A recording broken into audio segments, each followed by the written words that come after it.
Morning traders, nongeye kubaha ikaze kuri Kevin Trader, aho tuzajya turebera byinshi ku bijyanye na Forex trading. Uyu munsi tugiye kureba analysis za Gold, EU na hamwe na JU. Ibyo twateganyaga Sunday, ejo ntabwo nabonye uburyo kimbagezaho analysis, gusa ibyo twateganyaga Sunday, Monday n'ejo byarabaye. I hope ko abarebye video zanjye you made some money. So reka dutangire analysis zacu kuri Gold on daily time frame.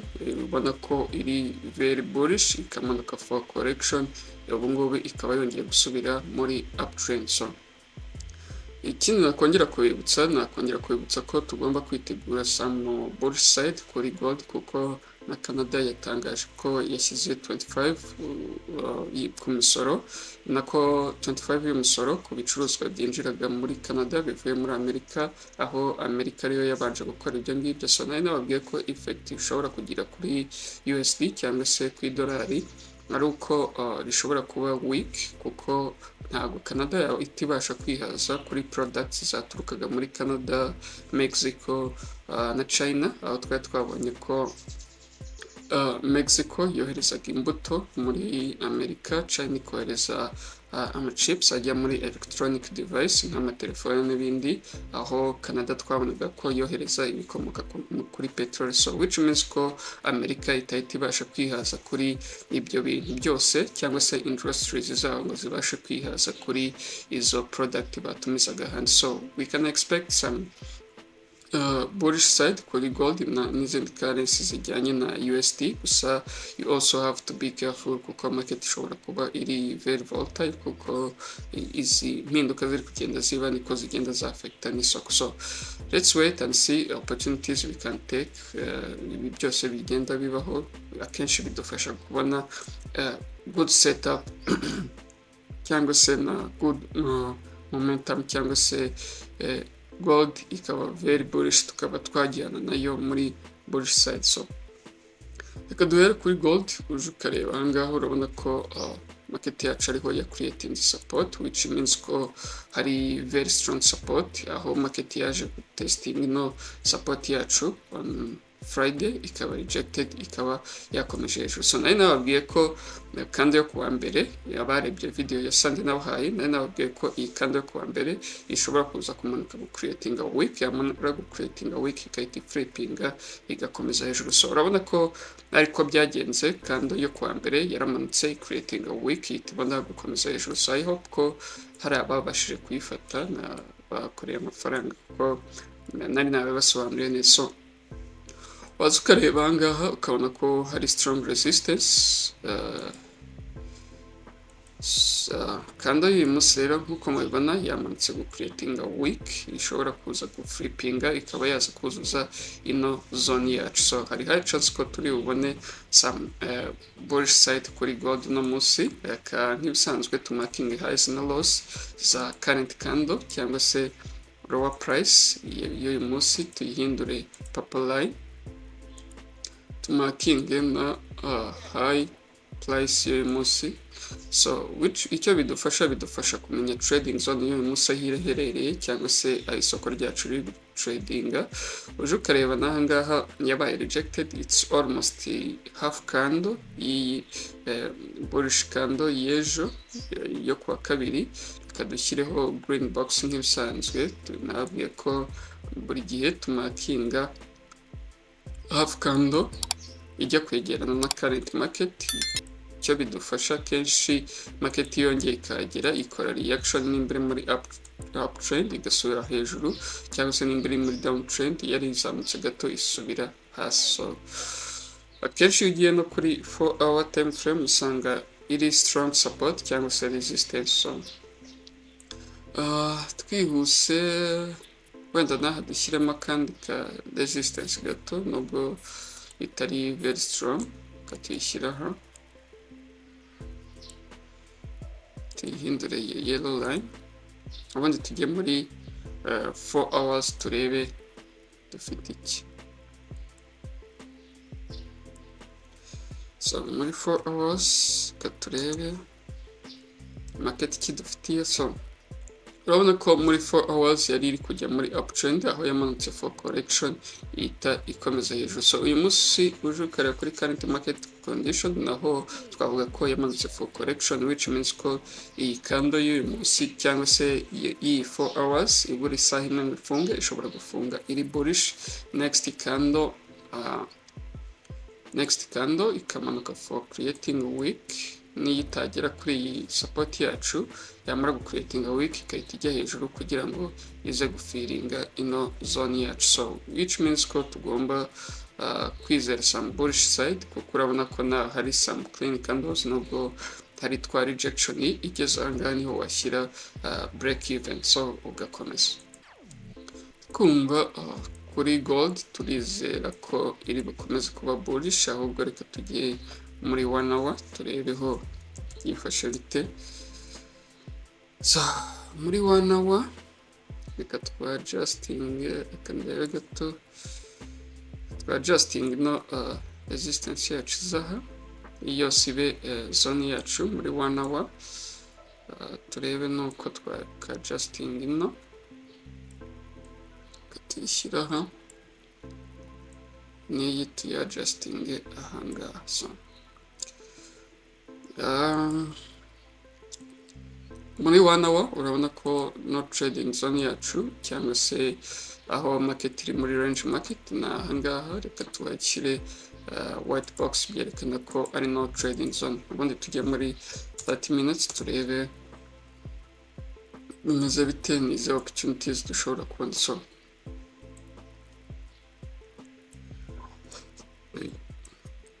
for now gold ikintu twakizera, kuko nababwiye ko market yacu igenda, nimba tuvuge iri muri uptrend irazamuka ikagera igacreating a range, yamara gucreating a range igakora breakout, yamara gukora breakout ikajya hejuru ikongera igacreating indi range igakora breakout igakomeza hejuru. So uje ukareba ahangaha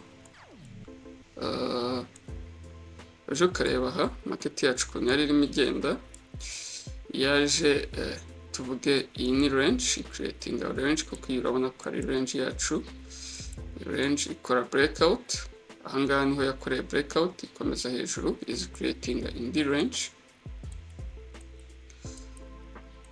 ikora breakout iragenda, none ubu iri gucreating indi range. So which means ko igomba ku breaking out ikabona gukomeza hejuru. So ni impamvu mberetse ino move nuko ushobora gutekereza ko ishobora kugera aha. I don't think so, gusa byose birashoboka, gusa high chance nuko yaza ikabreaking ahangaha, kuko iyi ni range iri gucreatinga ikakora breakout ikaza for test ikabona gukomeza hejuru. Ndikumva ari opportunities tugomba kurindira ko market yacu ya gold i breaking ino resistance yacu iga crossing above ikaba yamanuka for test tukaba gutakinga trade yacu. So kugera aho ndabiha amahirwe make, gusa iramutse yageze warindira ko iba rejected ikamanuka ikaba rejected, yamara kuba rejected igakomeza hejuru. Gusa I don't think so ko iri buhagere,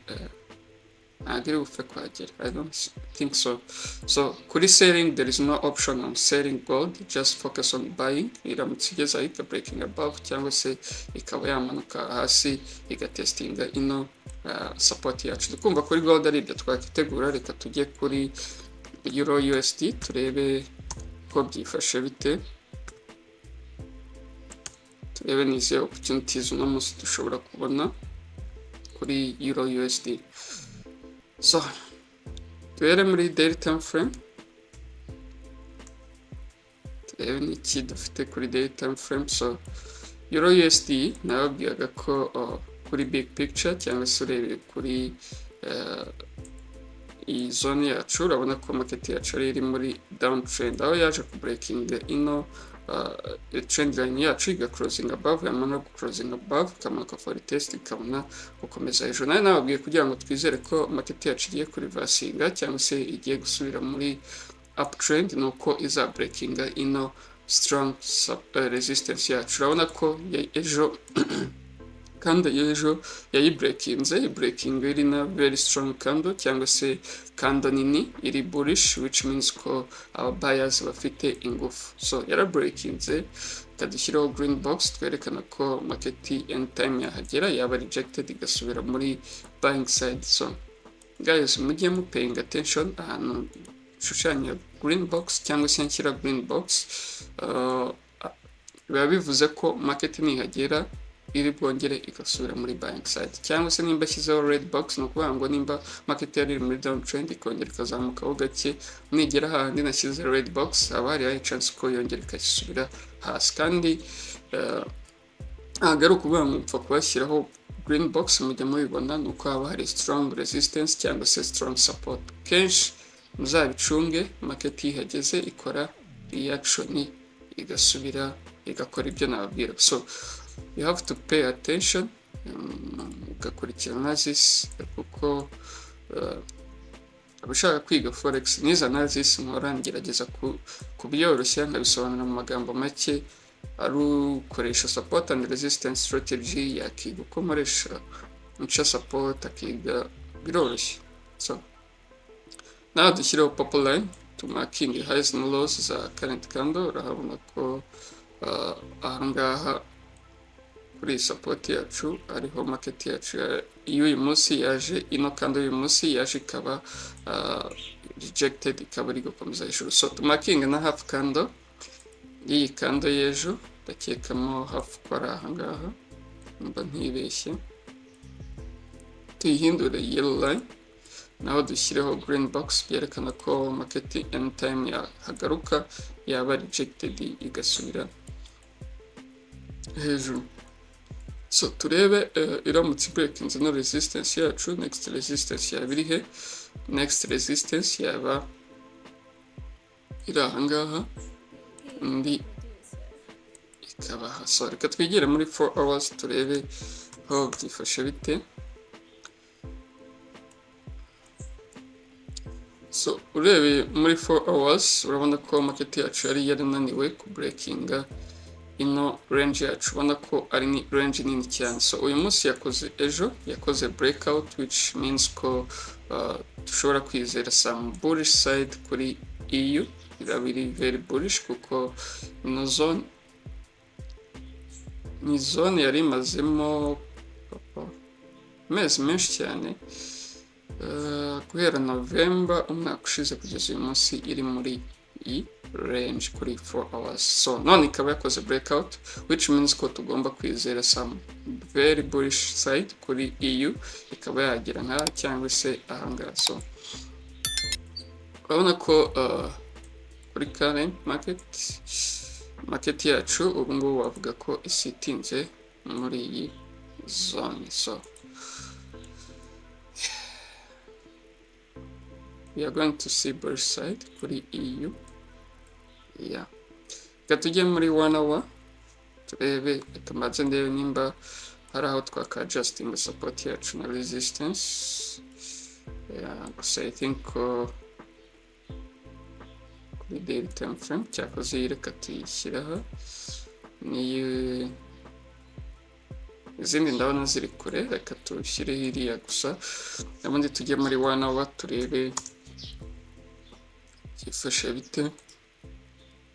So still muri 1 hour urabona ko market yacu ikiri muri iyi range, kandi nimba hari support and resistance twaka adjusting.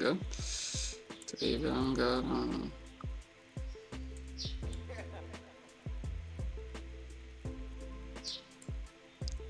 katupfe gushyiramo ahangaha support resistance, sorry, tugire white line bigaragaza ko ari 1 hour time frame.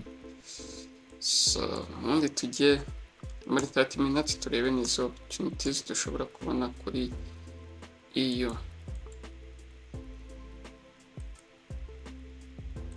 So kuri EU for now on 30 minutes time frame urabona ko market yacu iri gutradinga muri iyi zone, cyangwa se iri creating zone yacu ariyo no trading zone. Reka tuyigire white box byerekana ko hari aho utagomba gutradinga. Always iyo mashyize white box yumenya ko ari no trading zone. So icyo tugomba kurindira kuri EU nuko ya breaking ino support yacu, ino resistance yacu iga crossing above, yamara crossing above ikamanuka for the test, tukaba twakomeza hejuru. Icyo gihe watekinga trade yawe. Reka turebe left side, turebe se hari clean range. Urabona ko nubwo itari very clean, gusa I think ko watekinga buy yawe ishobora kuza kuzuza ino week, gusa yageraho ukaba washyira break even ugatekinga 80%. Hari clean range ni ahangaha, iramutse breakinze hejuru y'iyi support yacu iga closing above, niho hari very clean range. Ariko naha ntabwo byakubuza gutekinga trade yawe kuko ni weak rejection imwe, so which means ko watekinga advantage. So ndi kumva ari opportunity ya mbere ishoboka, cyangwa se iramutse imanutse iga creating a support somewhere, ikaba yasubira hejuru, cyangwa se ikaba yamanuka gutestinga ino support yacu igakomeza hejuru. So ndi kumva ari ibyo twakitegura kuri EU. Tujye kuri GU, gusa kuri EU don't expect buy selling, gusa ufocusinge kuri buying nkuko tumaze kubibona ko iri very bullish. So tujye muri 24 hours cyangwa se kuri daily time frame, ariho dutangira analysis zacu za GU, turebe niki uno munsi market idufitiye. So kuri big picture cyangwa se urebe kuri no trend line yacu, naberekaga ko GU iri very bullish, nako iri muri downtrend, aho yakoze breakout iyi support ikaza igakora retest ikaba rejected, ariko nayo yari ifite same price action nka EU. Nari nababwiye ko kugira ngo twizere ko igiye muri buying side cyangwa se igiye kuri reversinga, ari ukubreakinga ino strong resistance. Ejo yari breakinze, none iri gukomeza hejuru. So adjusting hano, so which means ko uyu munsi dushobora no mu minsi igiye kuza dushobora kubona some bullish side, aho iyi candle uyu munsi iri creating a week ishobora kukwita flippinga igakomeza hejuru ikaza kuzuza ino range yacu. Ubona ko hari na very clean candles kuri daily time frame. So iyi line yacu tuyihindure purple line, kuko urabona ko ikora kuri loss zi current candle, kandi nababwiye ko buri gihe tumakinga loss na highs za current candles. So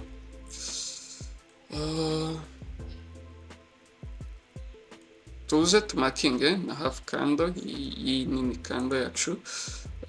Impamvu tuyimakinga kenshi market ihageze nimba iri muri uptrend, iragaruka igakora reaction ikaba yasubira muri buying side, cyangwa se nimba iri muri downtrend ikaba yasubira muri selling side. So reka dushyireho green box byerekana ko hari strong support cyangwa se market yacu ishobora kuhagera ikaba yakora reaction igasubira muri buying side. So na reka dushyireho green box, wabonye ko ari ya support twifuzaga ko market yacu ya breaking iga closing above, kugira ngo twizere ko market yacu isubiye muri buying side. So twibaze iramutse breaking no support, next support yabiri he, next support yabiri maha. Kadushyireho yellow line, cyangwa reka tuyishyireho indi yaba iranga, kuje ukareba urabona rejection, nawe ukabona rejection, nawe ukabona ko yakoze utuntu twa fake out, which means ko hari strong support. So hari strong resistance. Indi support gatupfe kwishyira aha, ubundi twigera muri 4 hours. Impamvu nyishyize aha, urabona ko hari rejection, aha hakaba rejection, n'aha hakaba rejection. So yabaye rejected byibuze inshuro 3. Tujye muri 4 hours turebe market yacu idufitiye iki. Urabona ko nayo ni same price action nka EU, kuko uje ukareba ngaho urabona ko yari iri muri range market yacu, yari gombaga kuba ya breakinga iga closing above kugira ngo ibe yakomeza hejuru. So muri 4 hours reka turebe nimba hari support and resistance twaka adjusting wenda iyi tuya adjusting aha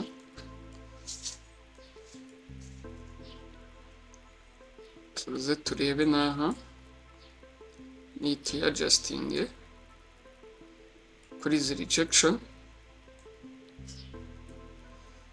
niyi iri kure market ishobora kutagera, reka tuyishyira aha muri izi rejection. Ubundi tugiye muri 1 hour turebe se dufite iki.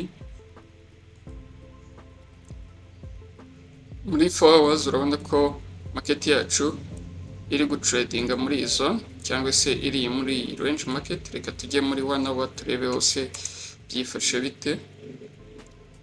So muri 1 hour still cyabona ko ikiri muri iyi zone yacu. Na to adjusting tushyireho noneho tujye muri 30 minutes turebe nize opportunities dushobora kubona kuri EU nako kuri GU. So kuri 1 hour urabona ko strong, kuri 30 minutes urabona ko strong range yari iri aha ngaha. Twavuga ko iyi range yacu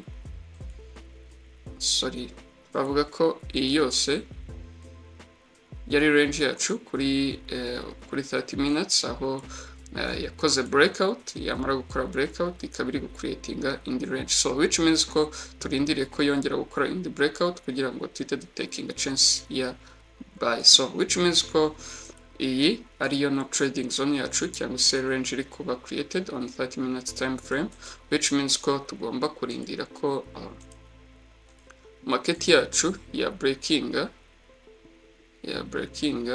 ya closing above ikamanuka for test ikabona kuba yakomeza hejuru. Iyo ni option ya mbere ishoboka. Indi ishoboka gusa I don't think so ko market ishobora kuhagera nuko ya breaking no support yacu ikaba ya closing below ikaba rejected kuri support ikaba yakomeza hejuru. So ndikumva ari ibyo twakitegura kuri GU. Reka turebe left side turebe nimba hari clean candles cyangwa se market yarabasha gutrendinga kugira ngo twizere ko urabona ko hari clean candles gusa ukabona ko harimo ka rejection. Market ishobora kuhagera ikaba yaba rejected. Reka turebe distance harimo pips 32, which means ko it's good to kuri GU ushobora kuza ahangaha ukaba watakinga 80% break even, ubundi 20% ikaba ariyo yagira cyangwa se yagira closing a full position. I think 32 pips 20 pips kuri GU ziba zihagije. To be honest, we don't expect to kuba watakinga byinshi cyane. Just take your part and go. Niko muri forex trading bigenda, ntabwo correctinga pips zose. So ndikumva ari ibyo twakitegura. Thank you so much. Happy trading day.